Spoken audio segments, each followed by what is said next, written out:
우리 함께 보실 말씀은 히브리서 12장 말씀입니다. 히브리서 12장 14절부터 17절까지 말씀입니다. 히브리서 12장 14절에서 17절까지 한 절씩 교독하고 17절은 같이 읽겠습니다. 모든 사람과 더불어 화평함과 거룩함을 따르라. 이것이 없이는 아무도 주를 보지 못하리라.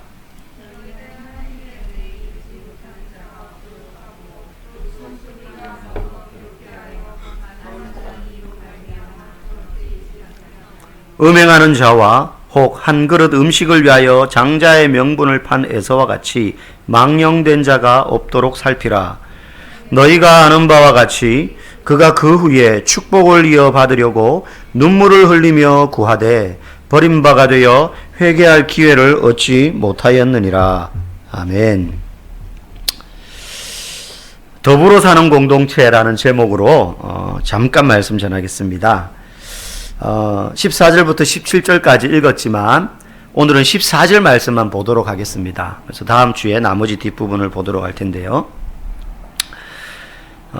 수요일 날에는 이제 메시지를 좀 짧게 제가 가능하면 15분을 안 넘기려고 이렇게 노력을 하는데 아직은 잘 안 되더라고요. 20분은 안 되지만 하여튼 짧게 10분대 끝내려고 하기 때문에 말씀을 조금 이렇게 나누도록 하겠습니다. 여러분, 우리 14절 말씀만 다시 한번 볼까요? 가만히 한번 읽어보세요. 여러분, 국어 실력을 한번 스스로 생각해 보시면서 여기서 과연 목적어가 뭔가 한번 읽어봅시다. 시작. 모든 사람과 더불어 화평함과 거룩함을 따르라. 이것이 없이는 아무도 주를 보지 못하리라. 모든 사람과 더불어 화평함과 거룩함을 따르라. 이 문장에서 목적어가 뭘까요? 국어 시간은 아니지만 화평함과 거룩함 이라고 다들 생각하시리라고 예측되어서 물어본 겁니다. 네. 사실 이게 우리말로 이렇게 번역을 해놓으니까 딱 봐도 화평함과 거룩함을 따르라 그래서 이것이 목적어인 것 같아요. 그죠? 이 말을 하려고, 그죠? 화평함과 따르긴 따라야 되는데 화평함과 거룩함을 따라야 된다. 그런데 이거를 신약 성경에 쓰여진 원래 언어인 헬라어로 풀어놓으면 아니에요. 그러니까 번역하는 과정에서 조금 매끄럽지 않게 번역이 되다 우리말에 익숙한 순서로 바꾸다 보니 이렇게 되었는데 이 문장에서 원래 목적어는요 더불어예요. 더불어. 헬라어 문법에서는 더불어. 그러니까 여기서 지금 바울 사도가 화평함과 거룩함을 따르라라고 말하는데 진짜 강조하고 싶은 건 더불어라는 말이라는 거예요. 그래서 오늘 말씀의 제목이 더불어 사는 공동체입니다. 지금으로부터 한 200여 년, 250년 전에 사셨던 목사님 중에 찰스 스펄전이라는 유명한 목사님이 계셨습니다. 별명이 설교의 황제예요. 모든 설교자들이 이렇게 불리고 싶을 만한 별명이죠. 설교의 황제. 얼마나 설교를 잘했으면. 그래서 그분의 설교를 잘하기도 잘했지만 엄청 많이 하셨어요. 그래서 지금도 스펄전 목사님의 설교집이 지금도 번역되어 나옵니다. 네. 계속해서. 이 스펄전 목사님의 일화 중에 이런 게 있습니다. 어느 날 이렇게 겨울이 되어서 눈이 밖에 많이 오는 밤이었는데 목사님이 그 벽난로 앞에 앉아가지고 성경책을 이렇게 보고 있는데 밖에서 누가 문을 막 두드리는 거예요. 그래서 이 밤에 눈이 이렇게 벌벌 오는데 누군가 싶어가지고 문을 열고 보니까 낯선 청년인 겁니다. 동네 주민이 아니에요. 자기 교회 교인도 아니고. 그래서 들어오시오. 어쩐 일로 오셨어? 하니까 이 청년이 이제 둘이 벽난로 앞에 앉은 거예요. 이제 몸 좀 녹이라고. 청년이 한참 뜸을 들이다가 고민이 있어서 목사님을 찾아왔습니다. 어렵게. 아마 절박했던 모양이에요. 날 밝아서 해 떴을 때 와도 되는데 그 눈 오는 밤에 눈길을 내치고 목사님을 찾아왔으니 나름 얼마나 절박했던 상황이겠습니까? 그래서 무슨 고민인데 목사님 찾아왔으니 아마 신앙적인 거겠죠. 이 청년이 쭉 길게 이야기하는데 요지는 이런 겁니다. 자기가 열심히 신앙생활을 해보려고, 물론 어릴 때부터 교회를 다녔고 또 청년이 되고 이제 머리가 트이기 시작하면서 자기가 정말로 열심히 제대로 하나님을 위해서 살아보려고 여러 교회를 다 돌아다녀 봤대요. 근데 나름대로 돌아다녀 봤는데 모든 교회가 가서 이렇게 좀 겪어보면 사람들의 생각과 말만 무성하고 정말로 거룩한 생각을 하면서 막 거룩한 삶을 살아가는 것과는 성도들이 거리가 멀고 막 교회에서 때로는 다투기도 하고 말싸움도 하고 삐져가지고 나가는 사람도 있고 또 목사님하고 투닥거리는 경우도 있고 막 그런 모습들이 눈에 들어오니까 막 그걸 보면서 또 교회 사람들이 왜 그렇게 또 이기적인지 막 옹색한 것 같고 또 교회 다니면서 믿는다고 하면서도 왜 그렇게 걱정 근심이 많은지 막 그런 모습들을 자기가 다니는 교회마다 보면서 옮기는 교회 가면 또 그 교회도 그런 모습이 보이고 그래가지고 자기가 교회를 못 정하겠다는 거예요. 200여 년 전이나 지금이나 비슷한 것 같아요 아마. 그래서 결국에는 이 청년이 어떻게 했느냐 하면 아유 교회 못 가겠다. 가보니까 다 그 교회가 그 교회다. 큰 교회든 작은 교회든 도시교회든 시골교회든 다 그냥 그렇구나. 그래가지고 교회를 끊고요 혼자 집에서 열심히 성경 읽고 누구보다도 열심히 뭐 혼자 있으니까는 뭐 투닥거릴 일도 없고 그죠? 막 봉사한다고 스트레스 받고 막 책임질 일도 없고 좋잖아요. 그러니까 기도 열심히 하면서 날마다 기도와 성경과 찬양에 전념하면서 하나님 앞에 거룩하게 그냥 세상 때 안 묻고 그렇게 거룩함으로 이렇게 자기가 살아보려고 해봤대요. 교회 안 가고. 그런데 그렇게 몇 달을 거의 한 10개월 정도를 그렇게 해왔는데 최근 한 몇 달 동안 자기 마음 가운데 뭔가 이유를 알 수 없는 공허함이 계속 커지더라는 거예요. 이게 왜 그러지? 처음에는 안 그랬는데 처음엔 너무 좋았는데 집에서 막 거룩하게 그렇게 하니까 이 공허함이 밀려오는데 이거를 해답을 찾을 수가 없다. 아무리 성경을 보고 아무리 더 열심히 기도해보고 더 열심히 성경을 보고 막 더 그 깊이 빠져드는데도 공허함은 점점 커지더라는 거예요. 그래가지고 교회 가서 어떻게 상의해 볼 때는 없고 실망을 했으니까 그래서 목사님을 찾아온 겁니다. 그 목사님이 그 청년의 긴 이야기를 쭉 듣고는 가만히 계시다가 벽난로 안에 있는 타고 있던 나무 그 장작 하나를 이렇게 턱 꺼내는 거예요. 그러면서 돌바닥 위에 이렇게 탁 뒀어요. 그러니까 어떻게 됩니까? 활활 타던 장작이 점점 불꽃이 작아지면서 끄려고 끈 것도 아닌데 그냥 꺼져버린 거예요, 이제. 연기만 휘 올라오는 거죠. 목사님 한마디도 안 하고는 다시 그걸 집어들더니만은 벽난로 안에 다시 툭 던져 넣으시는 거예요. 그러니까 어떻게 됩니까? 다시 불이 확 붙게 되는 거죠.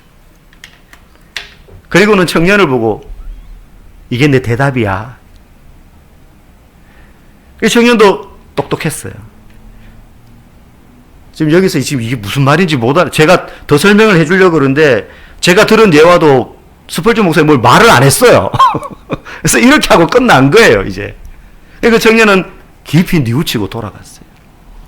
여러분, 성경에서 가장 중요하게 생각하는 가치들 하나만 꼽으라고 한다면 사실은 공동체예요.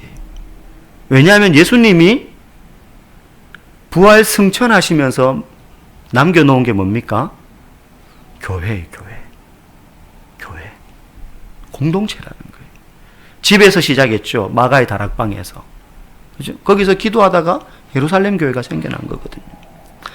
여러분, 바울이 쓴 신약 성경에 13권의 책들이 있습니다. 근데 이렇게 서신서들이 쭉 있잖아요. 뭐 고린도 전후서, 데살로니가 전후서, 뭐 빌립보서, 에베 무슨 서라고 붙어 있는 서신서들, 바울의 책들 쭉 보면 거의 대부분의 책에 좀 긴 서신서들은 거의 한 장 반에서 두 장, 좀 짧은 서신서는 끝에 한 장, 맨 마지막에 보면 공통적으로 나오는 게 있는데 그게 뭐냐면 사람들의 이름이 쭉 나옵니다. 다들, 그죠? 어떤 사람은 그냥 이름만 나오고 말아요. 이 사람이 성경에 거기 외에는 안 나오는 사람들도 있습니다.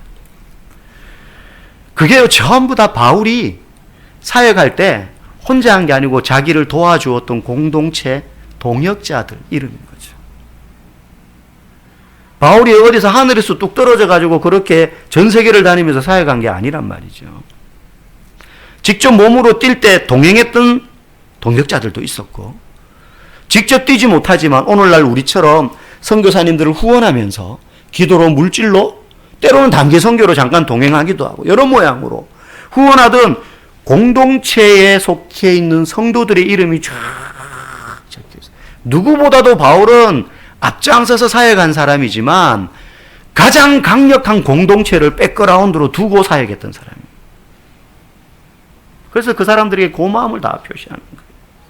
그래서 오늘 14절에 화평함과 거룩함을 따라라 너희들. 그런데 혼자 화평하고 거룩해봐야 아무 의미 없다는 거예요. 집에서 아무리 기도 열심히 하고 아무리 성경 열심히 보고 하더라도 더불어 화평함과 거룩해지지 못하면 그거는 화평도 아니고 거룩에 이를 수도 없다는 거예요. 여러분, 학교에 가면 학생들 한 30명 이렇게 앉아 있으면, 요즘 학생들은 그렇지 않아요. 옛날엔 더 많았지만 여러분 때는 한 50명, 60명, 68명씩 이렇게 있었잖아요. 초등학교 때는. 그럼 어떨 때는 선생님이 이름도 다 몰라요. 막 별명 부르기도 하고. 그럼 거기서 막 오만 아이들이 다 있잖아요. 60명, 70명이 다 친한 게 아니잖아요. 나하고 맞는 애들 몇 명 있고 나머지 애들하고는 막 싸우기도 하고요. 막 투닥거리기도 하고요. 막 안 놀아 하고는 그냥 막 삐져가지고 몇 달 동안 안 보기도 하고요. 같은 교실에 있으면서도 막 어떨 때는 짝하고도 싸우잖아요. 짝하고 제일 많이 싸우는 것 같아요. 그죠? 칼로 줄 쫙 꺼가지고 넘어오면은 다 내 거라고 막 손 넘어오면 막 찍으려고 그러고 이렇게 하고 막 그렇게 투닥투닥거리는 거죠. 직장에서는 어떻습니까? 몇 명 안 되더라도 그 다 맞는 게 아니거든요, 보면. 거기서 투닥투닥 거려요. 저 인간 없으면 내가 진짜 회사 다닐 맛이 나겠는데. 이런 사람들이 한두 명쯤은 꼭 있게 마련입니다. 이 사람, 저 사람, 더불어 살려고 하면 안 맞는 사람들과 부딪히고 투닥투닥 거리는 게 당연하다는 거죠. 그럼 교회라고 별다를 게 있냐? 전혀 다르지 않습니다. 어떤 의미에서 교회는요, 나름대로 갈급한 사람. 그죠? 예수님 말씀하신 것처럼 병든 자에게는, 건강한 자에게는 의원이 쓸데없고 병든 자에게라야 의원이 쓸데있는 것처럼 교회 나오는 사람들은 몸이든 영이든 정신이든 어딘가 의지할 때가 있어 필요해서 나온 사람들 아닙니까? 약한 분들이 다 교회를 나온단 말이에요. 그러면 투닥거리게 되어 있어요. 본의 아니게 모르고 했는데 그 사람의 그 약한 부분, 아픈 부분을 건드릴 수 있어요. 때로는요, 나쁜 마음으로 그렇게 또 상처 내게 만들 수도 있습니다. 왜 없습니까? 그게 좋은 건 아니나 없을 수 없단 말이죠. 교회라고 해서. 이리 뒹굴, 그 속에서 저리 뒹굴하면서 공동체를 구성해 가고 그 안에서 철이 철을 날카롭게 하듯이. 철을 뭘로 날카롭게 합니까? 돌멩이나 모래로 날카롭게 하는 게 아니잖아요. 철로 다듬어야 되는 거죠. 깎입니다. 불꽃이 튑니다. 그러면서 성장하는 겁니다. 로마서가요, 긴데 크게 세 가지로 이야기할 수 있어요. 1장에서 11장까지는요, 복음이 뭐냐에 대해서 말하고요. 12장, 딱 12장 하나는요, 복음을 믿는 사람이 어떻게 살아야 되는가에 대해서 말하는데, 그래서 그 시작이 어떻게 시작됩니까? 12장 1절이 그러므로 형제들아 너희 몸을 하나님이 기뻐하시는 거룩한 산제사로 드려라. 복음을 믿는 사람은 삶으로 하나님께 제사를 드려야 된다. 그리고 나서 마지막 부분인 13장에서 16장이요. 다 공동체에 대한 이야기예요. 다시 말하면 복음을 깨닫고 복음을 믿게 된 사람은 그 삶으로 제사를 드리는데 어떻게 제사를 드려야 되나? 공동체와 함께 더불어서 살아가는 삶을 통해 하나님께 제사 드리는 삶을 살아야 된다는. 그럼 우리가 속해 있는 공동체는 어디냐? 첫 번째는 교회죠. 그리고 여러분의 가정이고, 그 다음에 여러분의 직장이고, 학교고, 그리고 여러분이 살고 있는 마을입니다. 거기서 복음을 믿는 사람답게 살아내는 것, 그게 공동체와 더불어 살아가는 복음을 믿는 성도의 산제사라는 거죠.